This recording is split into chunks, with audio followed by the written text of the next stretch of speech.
Hi everyone, so just following on from my last video on ribbing. So I've got some ribbing coming the end of next week, and I should have 20 colours in stock. So there's a few good things about ribbing in comparison to, say, your normal cotton lycra to do your binds and your banding. It's got a far softer touch. So especially for things like kids or babies, if you're making tops, the cuffs around their wrists, even in little shorts, if you're putting ribbing on, it's just a lot softer than a cotton lycra. So it's got an awesome amount of stretch as well. The other great thing about ribbing in comparison to cotton lycra is you can see here, like, I've cut my strip and it hasn't curled into the edges, so it makes it far easier to work with. The other great thing is when you are doing bands, for neck bands, ribbing sits so much flatter, and I've got a finished, or a partially finished project that I'll be able to show you at the end of this. What I wanted to show you today was the binder attachment. So I've got, this one here is the single fold. Now I've chosen the single fold purely for a couple of reasons. Working with knit fabrics can tend to be a bit bulky. So if you've got a double fold binder, it's folding at the top and at the bottom, and then you're putting your fabric in the middle. And if you're working with something like French terry where it can be up to 300 GSM, in weight it can get quite bulky. So the single fold only folds the top, then you have your garment in the middle, and then you're folding under. The great thing with knit fabrics is it's not going to fray, so it doesn't need to be folded under.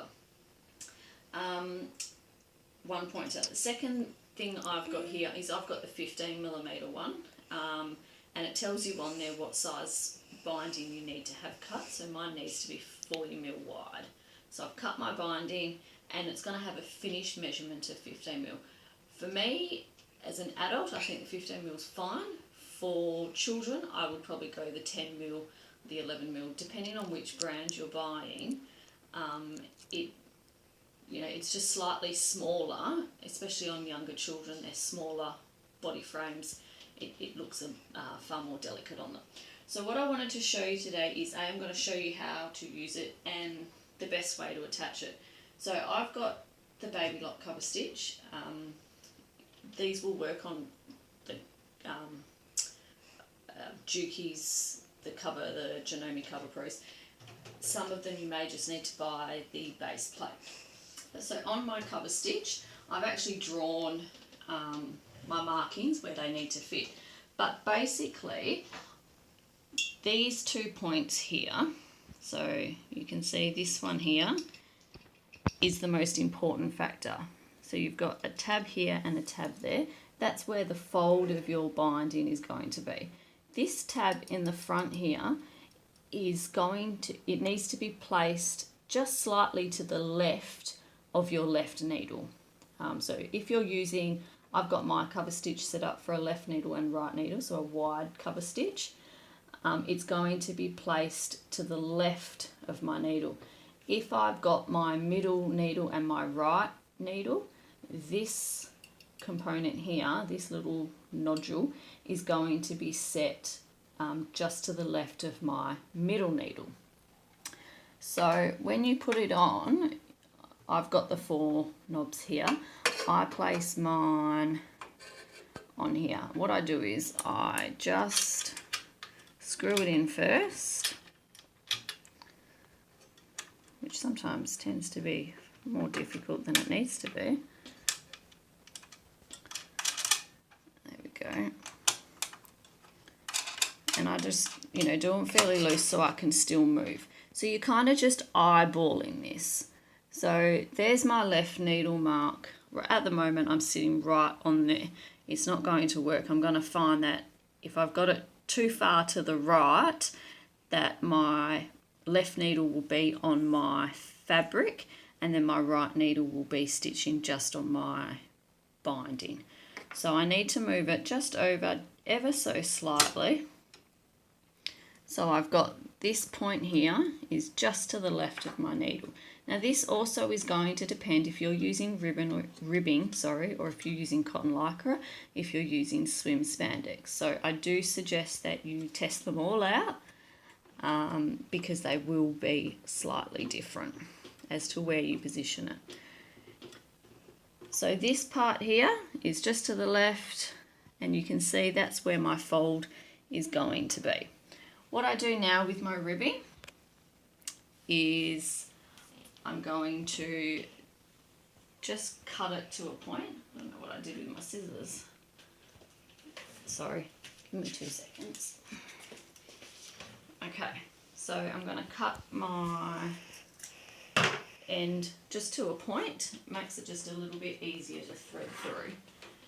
And you've got this concertine, the weave.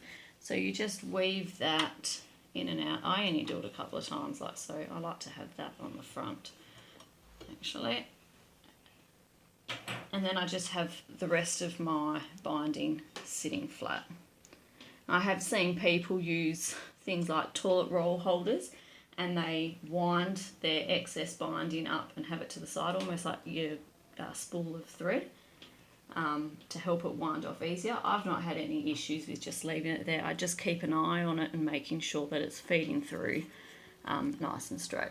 So you feed it through here, and grab your tweezers or whatever you want to use, and you pull it through. And what you do is you can see under here, you pull it through, the top part is folding, but the underneath isn't. And I give it a fair bit of a pull, just so I've got enough at the back of my presser foot. I lower my foot down, and I'm going to just hold it and do just a couple of stitches. I know that I'm in the right spot. And now all I'm going to do is I've just got a piece of fabric. I'm using it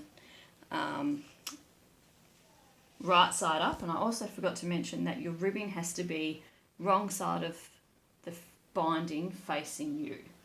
Okay? So this part here, now your fabric just gets fed into the corner here, like so. And the machine does it all. It feeds it through beautifully. So I can just start sewing. I always go slowly.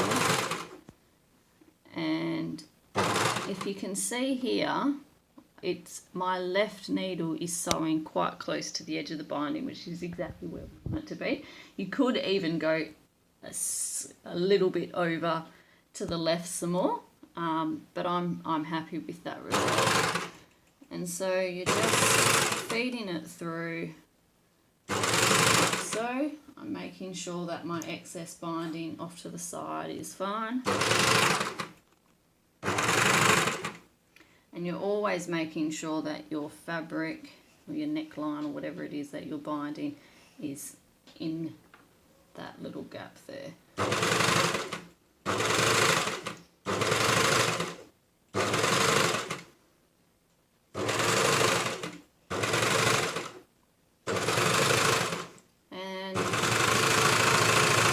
That's really it. From there,